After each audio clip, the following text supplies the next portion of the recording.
Welcome to DTV news. Congress ప్రజాప్రభుత్వం అమలు చేస్తున్న అభివృద్ధి సంక్షేమ పథకాలను ప్రజల్లోకి తీసుకువెళ్లి రానున్న స్థానిక సంస్థల ఎన్నికల్లో సత్తా చాటాలని పరకాల శాసనసభ్యులు రేపూరి ప్రకాష్ రెడ్డి అన్నారు.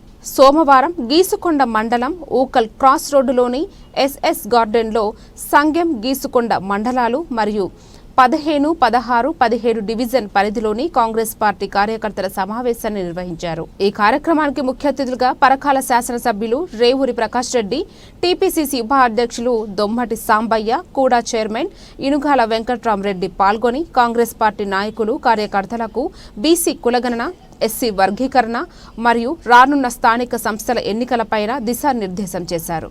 ఈ సందర్భంగా పరకాల శాసనసభ్యులు రేవూరి ప్రకాష్ రెడ్డి మాట్లాడుతూ రాబోయే స్థానిక సంస్థల ఎన్నికల్లో సత్తా చాటాలని కార్యకర్తలకు పిలుపునిచ్చారు.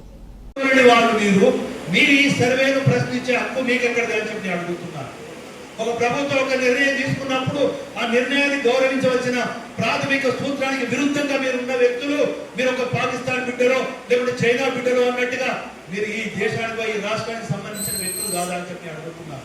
మరి ఈ రాష్ట్ర బిడ్డలైతే, అసలు శిశులైన తెలంగాణ బిడ్డలైతే మీరు ఎందుకు సర్వేలో పాల్గొనలేదని చెప్పి మీరు నిర్ణయించవలసిన అవసరం ఉంది. మీరు ప్రజలలో విస్తృతంగా తీసుకుపోవాల్సిన అవసరం ఉంది అని చెప్పి ఈ సందర్భంగా మనం చేస్తున్నాం.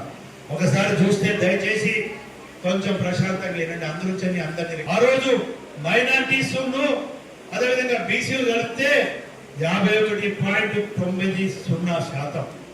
ఒకసారి మనం గుర్తుపెట్టుకోండి, బీసీలు వచ్చి 8.1%.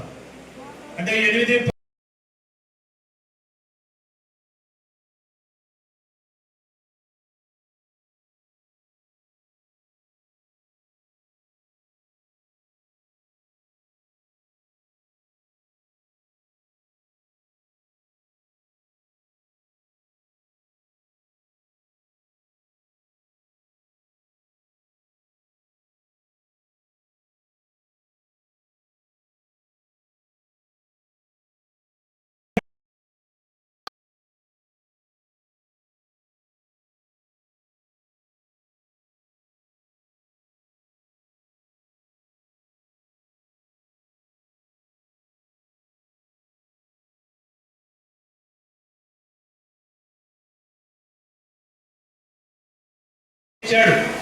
వాళ్ళు చెప్పిన మాట నిజమా, మనం చెప్పేది నిజమా? ఒకసారి ఆలోచించండి.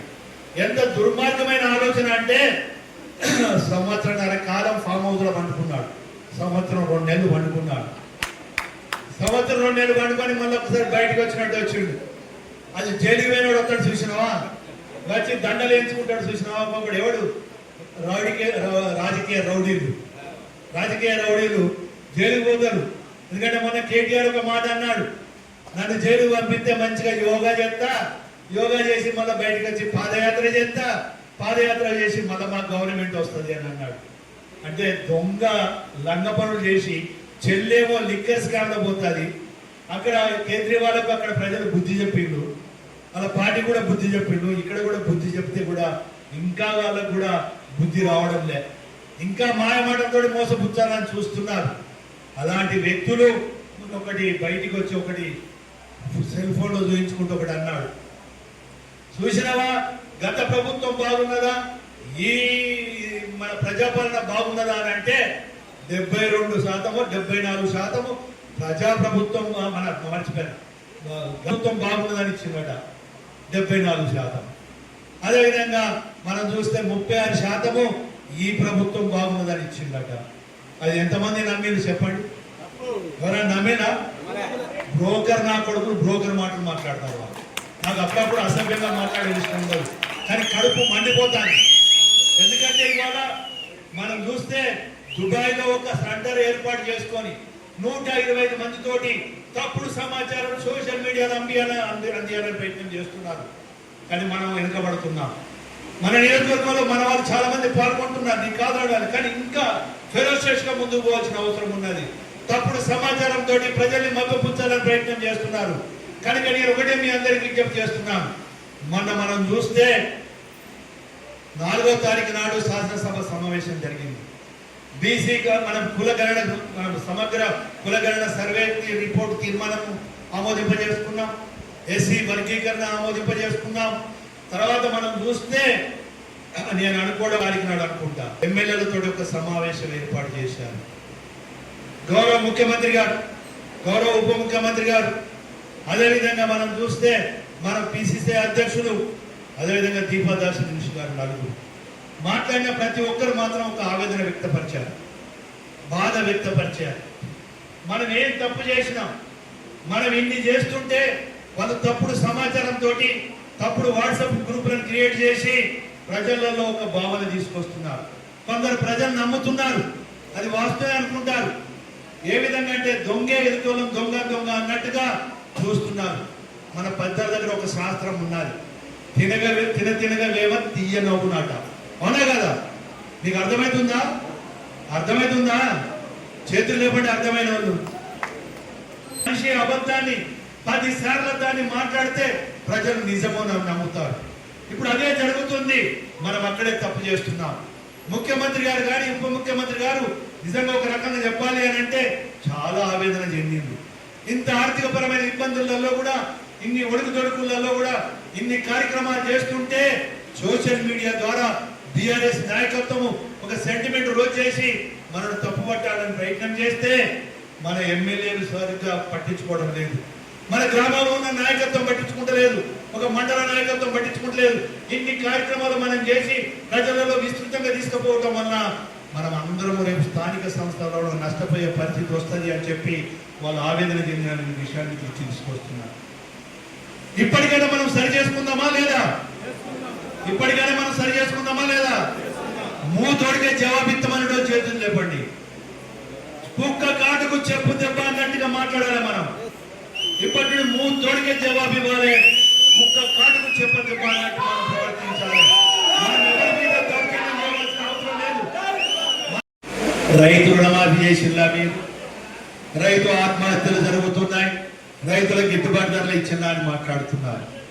ఒక్కసారి మీరు ఆలోచించాలి. ఆ రోజు ఎన్నికల ముందు ఒక మాట అన్నాడు, రైతులకు గిట్టుబాటు ధరలు కల్పించడానికి రైతులకు సపరేట్ గా ఒక నిధిని 8,000 కోట్లైనా ధరల స్థిరీకరణ నిధిని ఏర్పాటు చేస్తానని చెప్పి అన్నాడు. దయచేసి సోదరులను గుర్తు చేసుకోండి, చేశారా అని చెప్పి అడుగుతున్నాను. కానీ ఖమ్మంలో మనం చూస్తే ధరలు పడిపోయినాయని చెప్పి ఆ రోజు అక్కడ రైతు సోదరులు ధర్నా చేస్తే రైతులకు బేడీలేసి జైలుకు పంపించిన విషయం వాస్తవం అవునా కాదా అని చెప్పి అడుగుతున్నా. అదే కాకుండా మీరు ఒకసారి చూస్తే రైతు ఆత్మహత్యలను మాట్లాడుతున్నారు. వాళ్ళకు ఆ నైతికత ఎక్కడిది అని చెప్పి అడుగుతున్నా. ఏదైతే కేంద్రంలో మరి ఒక అటానమస్ బాడీకి సంబంధించిన వ్యవస్థ మొత్తం భారతదేశంలో ఏ రాష్ట్రంలో రైతు ఆత్మహత్యలు ఎట్లా జరిగినాయని చూస్తే మన తెలంగాణలో ఒకసారి చూస్తే 6,000 పైన రైతు ఆత్మహత్యలు జరిగి మొత్తం దేశంలోనే మహారాష్ట్ర నంబర్ 1 ఉంటే మన తెలంగాణ రాష్ట్రము నంబర్ 3లో ఉన్న విషయాన్ని మీకు దృష్టికి తీసుకొస్తున్నా. ఇది మన పార్టీ చెప్పింది కాదు, ఇది కేంద్రంలో ఉన్న అటానమస్ బాడీకి సంబంధించి చేసిన సర్వే యొక్క రిపోర్ట్ అని చెప్పి ఈ సందర్భంగా మనం చేస్తున్నా. అదే కాకుండా మీరు చూస్తే వడ్ల కొనుగోలు అనేది డిలే చేయడం వల్ల మరి ఐకేపీ యొక్క సెంటర్లలో వడ్ల కుప్పల మీదనే వాళ్ళు ప్రాణాలు వదిలిన సందర్భాలు కూడా ఒకసారి గుర్తు చేసుకో. సంఘం మండలంలో ఏ విలేజ్ వాళ్ళ భార్య భర్తల పంచాయతీ తోటి మన సంఘ సోదరులందరికీ తెలుసు, మిగిలిన వాళ్ళకు కూడా తెలుసు. పల్లారిగూడలో ఒక సోదరుడు ఆత్మహత్య చేసుకున్నాడు. వాళ్ళ తండ్రి కూడా భార్య భర్తల పంచాయతీ తోటి ఆత్మహత్య జరిగింది అని చెప్పి కూడా పిటిషన్ ఇవ్వడం జరిగింది. అదే కాకుండా ఆ కుటుంబానికి రైతు రుణమాఫీ కింద 1,73,000 చెల్లించిండు. అది కూడా మన వాళ్ళు తీసి బయట పెట్టడం జరిగింది. ఆ ఇంటికి వచ్చి మేము పరామర్శ చేస్తాము, అది రైతు ఆత్మహత్య అని చెప్పి.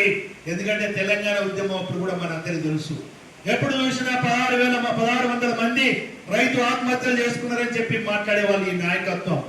కానీ తీరా తెలంగాణ వచ్చిన తర్వాత మనం చూస్తే 400 మందికి మాత్రమే ఉపాధి అవకాశం ఇచ్చారు, ఉద్యోగాలు ఇచ్చారు.